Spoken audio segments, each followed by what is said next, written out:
Good morning, welcome back to another video, and today is another day of daily gold. Now just stick around and enjoy the video. Okay, so today we are going to be going over the gold for the day, and obviously as follows. We'll be jumping straight into our mailbox, and then we'll be doing something a little bit different but also the same, kind of.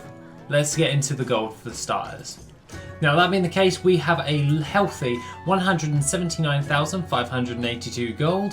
Things of note that actually have sold is Spectral Flask of Stamina, 56 of that for 17,825 gold, as well as Iridescent Ravioli with Applesauce, 26 of that for 1,467 gold, as well as an extra fancy Dark Moon Feast, 6 of those for 2,650 gold. Other things of note is Spectral Flask of Stamina, 13 of those for 3,824 gold. So we're not doing too bad so far. We actually managed to sell another captured June Scavenger for 95,000 gold. Originally purchased them at 69,000 gold, so I'm really happy with that right there. So we've actually got a nice chunk from that one moving forward. So aside from that, what else did we sell? Well, we sold more Tomes of Illusions Draenor, so that's at least pretty good. And then we also sold Enchanted Cloak, Fortified Leech, 4 of those for 1,143 gold. The last few things of note is Sallow Pigment, 300 of those for 17,504 gold. So pretty happy with that right there.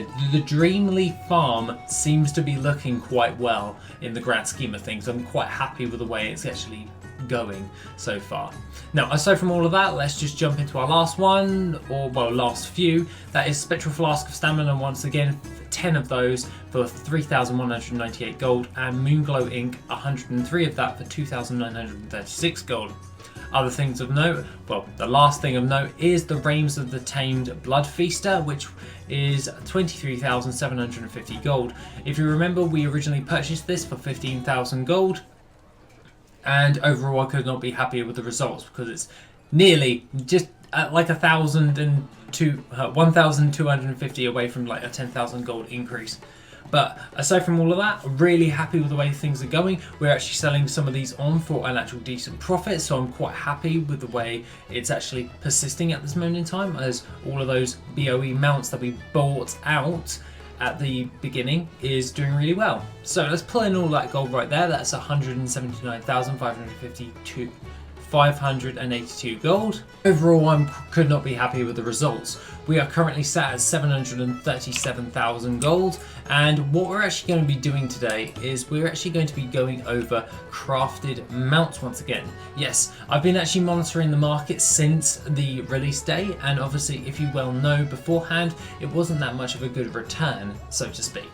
It was one of those ones where it was just like, oh, right, okay, it's doing okay, you're making a few thousand gold. Like, I think the best one for our buck is most definitely the Vial of the Sands, then it came the Mechanized Chopper. So yeah, it was doing quite well. You could make around about 10,000 to around about 8,000 gold per before the X pack, and that was with a high saturation of materials. So judging by all of this, what do I actually think it is actually going to be going about? Well, I've actually done some searching on all of these ones, and now we've updated it, and now all we have to do is then look at this and see how much we're actually going to be spending.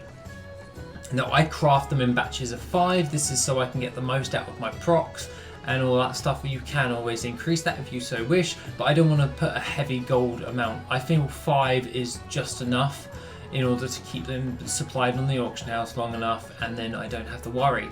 The estimated cost for this will be around about 390,000 gold, which is not too bad, and that should give me a 151,000 gold return on that. So let's have a look at which ones are actually providing us with decent profit. So, Vial of the Sands. This is not taking into consideration the proc rates of transmutes and also the flask masters and all that stuff. So, that being the case, Vial of the Sands at the moment for me is 13,000 gold profit just by buying out the mats. No funny with the procs at all.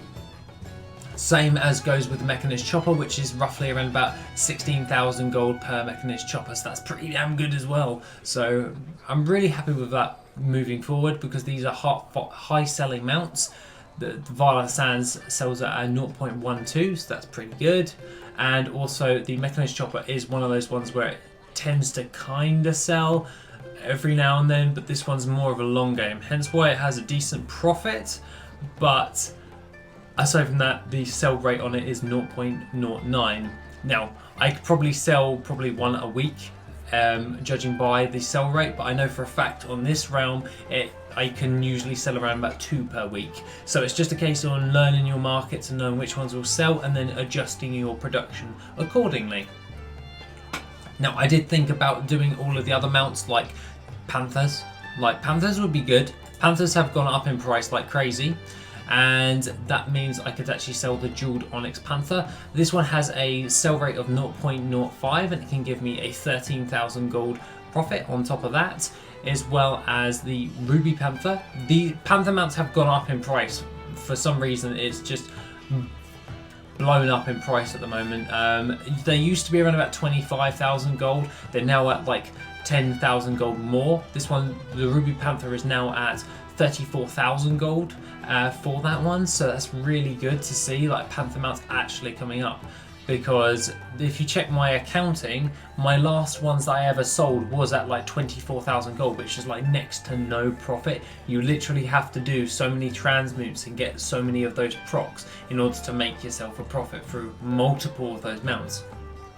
So now it's really nice to see that those mounts are coming back into production, and that means there's going to be a demand for Ghost Iron Ore, which is really handy, because if we actually double check WorthIt quickly, we can actually have a look and see which one's actually doing all right. Now, Ghost Iron Ore is around about 10,000 gold per hour. That's not too bad. Obsidian Ore is staying at a relatively high value, which is weird, but I'm not going to bash it. 24,000 gold per hour is pretty good, as well as Oxine Ore, which is pretty damn awesome, and also Serenite Ore is doing really well, which will be for our Mechanized Chopper. So we can actually factor that in as well. So do we want to farm to craft? Because if they're at a profit, you might as well farm to craft. Obviously, if it's causing a loss, then you just sell the mats instead of actually crafting. But if you can make something for a profit, you might as well farm up the mats and get more gold for that. So that is something you can do also. So I'm thinking that we'll probably just go with all of these ones right here. Now, I don't craft an awful lot of the Panther mounts. I craft 2 of each due to the fact that their sell rates being quite low. And they're roughly about the same as the Mechanized Chopper, but I find that the Mechanized Chopper does sell a little bit faster than the Panther mounts.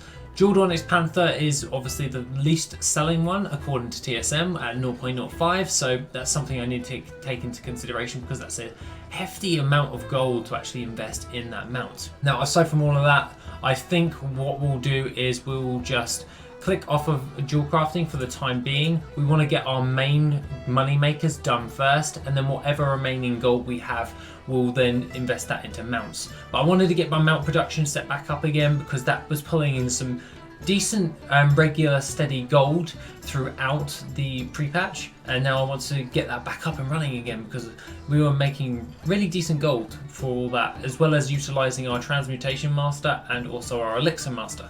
So that is the aim of the game for today. So what we'll do is we'll just gather all of this stuff up right now by going over to Zathrash and then just opening up what we actually need.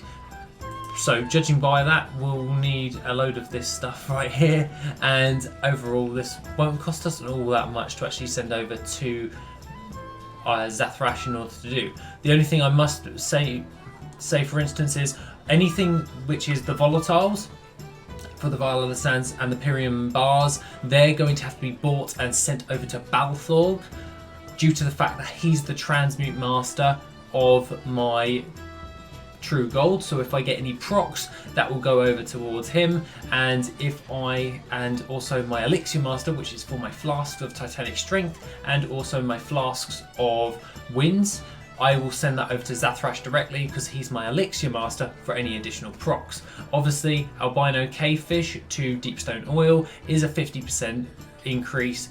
You get about 50% extra when you do that, but that one's just a built-in proc. You don't need to worry about it. As long as you can craft it, you get the proc.